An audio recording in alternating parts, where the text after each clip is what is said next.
എല്ലാവർക്കും നമസ്കാരം. നമ്മളിപ്പോൾ പോയിക്കൊണ്ടിരിക്കുന്നത് പാലക്കാട് ജില്ലയിലെ ശ്രീകൃഷ്ണപുരം പഞ്ചായത്തിലെ ഈശ്വരമംഗലം മഹാശിവഗണപതി ക്ഷേത്രത്തിലേക്കാണ് കേട്ടോ. വളരെ പ്രസിദ്ധമായിട്ടുള്ള, വളരെ പ്രത്യേകതകളുള്ള 1000 കൊല്ലങ്ങളോളം പഴക്കമുണ്ടെന്ന് വിശ്വസിക്കുന്നൊരു ക്ഷേത്രമാണിത്. ഇപ്പോൾ നമ്മൾ ശ്രീകൃഷ്ണപുരം സെൻട്രലായിട്ടുള്ള ചന്തപുര എന്ന് പറയുന്ന സ്ഥലത്താണ് ഉള്ളത്. ഇവിടെയാണ് നമുക്ക് ബസ് നിർത്താറുള്ളത്. അപ്പോൾ ബസ്സിൽ വരുന്നവർക്കാണെങ്കിൽ നിങ്ങൾക്ക് ഇവിടെ ഇറങ്ങിയിട്ട് വീണ്ടും മണ്ണാർക്കാട് സൈഡിലേക്ക് കുറച്ച് ദൂരം കൂടി നടക്കുകയാണെങ്കിൽ ലെഫ്റ്റിലോട്ടൊരു വഴിയുണ്ട്. വള്ളുവനാട് മെഡിക്കൽ സെൻറ്റർ എന്ന് പറയുന്ന ഈ ഒരു ചെറിയൊരു ക്ലിനിക്ക് ഉണ്ട്. അതിൻ്റെ നേരെ ഓപ്പോസിറ്റായിട്ടാണ് ഈ ഒരു വഴി വരുന്നത്. അതിലൂടെ ഒരു 10 മിനിറ്റ് കൂടി ഉള്ളിലേക്ക് നടക്കാനുണ്ട്. മെയിൻ റോഡിലല്ല അമ്പലം ഉള്ളത്. ഓക്കെ, വണ്ടിയിലാണെങ്കിൽ അത്ര പോലും നമുക്ക് ദൂരമില്ല. ഇപ്പോൾ നമ്മളിതാ നേരെ ലെഫ്റ്റിലോട്ട് ആ വഴിയിലേക്ക് എൻട്രി ചെയ്ത് കഴിഞ്ഞു. ഈ ക്ഷേത്രത്തിൻ്റെ പേര് നിങ്ങൾ ശ്രദ്ധിച്ചോ? മഹാശിവ ഗണപതി ക്ഷേത്രം. ഇവിടുത്തെ പ്രധാന പ്രതിഷ്ഠ ശരിക്കും ശിവനാണ്. പക്ഷേ ശിവൻ്റെ തന്നെ തൊട്ടടുത്ത് കന്നിമൂലയിൽ സ്ഥിതി ചെയ്യുന്ന ഗണപതിക്കാണ് ഇവിടെ കൂടുതൽ ചൈതന്യം എന്ന് പറയപ്പെടുന്നു. അതുകൊണ്ട് തന്നെ ഗണപതിയുടെ വഴിപാടുകളാണ് ഈ ഒരു ക്ഷേത്രത്തെ വളരെ പ്രസിദ്ധമാക്കിയത്. ഇവിടുത്തെ പ്രധാനപ്പെട്ട വഴിപാട് നമ്മുടെ ക്ഷേത്രങ്ങളിലെല്ലാം ഉള്ള വഴിപാടുകളോടൊപ്പം തന്നെ ഇവിടെ ഏറ്റവും പ്രസിദ്ധമായിട്ടുള്ള വഴിപാടെന്ന് പറയുന്നത് അപ്പമാണ്. അപ്പം എന്ന് പറഞ്ഞു കഴിഞ്ഞാൽ കാരോലപ്പമാണ്. അത്യാവശ്യം വലിയ കാരോലപ്പങ്ങളാണ്. പ്യുവർ നെയ്യിൽ തീർത്തിട്ടുള്ള അപ്പങ്ങളാണ്. അത് ഒരു തവണ ടേസ്റ്റ് ചെയ്യുക അല്ലെങ്കിൽ മണത്താൽ മതി, നിങ്ങൾ പിന്നെ അത് മറക്കില്ല ജീവിതത്തിൽ. അത്രയും രുചിയും അത്രയും നമുക്കതിനോടൊരു പ്രത്യേക ഇഷ്ടം തോന്നും കേട്ടോ. ആ ഒരു അപ്പം നമ്മൾ എന്ത് പ്രാർത്ഥിച്ചിട്ട് ഷീട്ടാക്കിയാലും അത് നടക്കും എന്നുള്ളതാണ് ഇവിടെയുള്ള ഒരുപാട് ആൾക്കാരുടെ വിശ്വാസം. അതുകൊണ്ട് തന്നെ ദൂരെ യാത്രയൊക്കെ ചെയ്തിട്ട് ആളുകളൊക്കെ വൈകുന്നേരം ആകുമ്പോൾ ഇവിടെ എത്താറുണ്ട്. ഏകദേശം 1500 അപ്പങ്ങളൊക്കെ ഇവർ ഡെയിലി ഉണ്ടാക്കും, ഷീട്ടാക്കുന്നതിന് പുറമെയൊക്കെ. എന്നിട്ട് പോലും നമുക്കത് ചെല്ലുമ്പോൾ കിട്ടാറില്ല. 1-2 മാക്സിമം ഒക്കെ കിട്ടാറ്. ഇനി ഈ ഒരു അപ്പം വഴിപാട് ഇവിടെ എങ്ങനെ പ്രസിദ്ധമായെന്നുള്ളതിൻ്റെ ഒരു ചെറിയൊരു കഥ പറഞ്ഞുതരാം.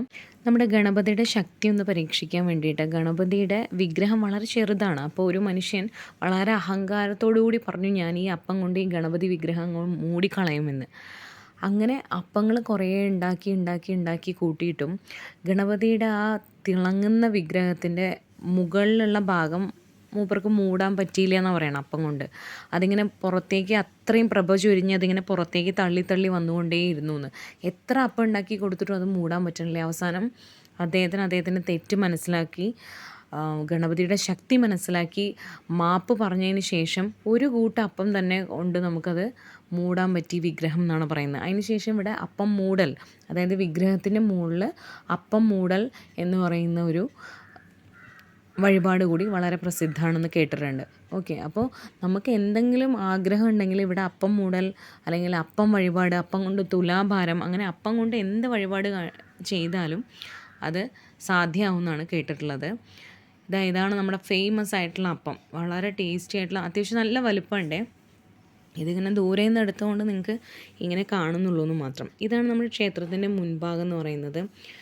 വളരെ ശാന്തസുന്ദരമായിട്ടുള്ള ഒരു അന്തരീക്ഷമാണ് കേട്ടോ. ഇവിടെ വന്നതാ ഈ ഒരു ഫ്രണ്ടിൽ ഈ ഒരു വിളക്കൊക്കെ കത്തിക്കുന്ന ആ സമയത്തൊക്കെ ഭയങ്കര ബ്യൂട്ടിഫുള്ളാണ്. അത് മാത്രമല്ല മനസ്സിങ്ങനെ നിറയും നമുക്ക്. ഒരു തവണയെങ്കിലും നിങ്ങൾക്ക് പറ്റുവാണെങ്കിൽ ഒന്ന് വന്നിട്ട് കണ്ടു നോക്കണം. അതേപോലെ തന്നെ ഞങ്ങളിവിടെ വന്നപ്പോൾ തൊട്ടരുതാ ഇയാൾ ഞങ്ങളുടെ വഴി മുടക്കി നിൽക്കണ്ടായിരുന്നു. അതായത് പ്രദക്ഷിണ വഴിയിൽ എല്ലാവരും പ്രദക്ഷിണം ചെയ്യുമ്പോൾ നമ്മുടെ മയിലും അങ്ങനെ തന്നെ നിൽക്കുകയാണ്. കുറച്ച് കഴിഞ്ഞപ്പോൾ ഇങ്ങനെ മേലേക്കൊക്കെ കയറിപ്പോയി.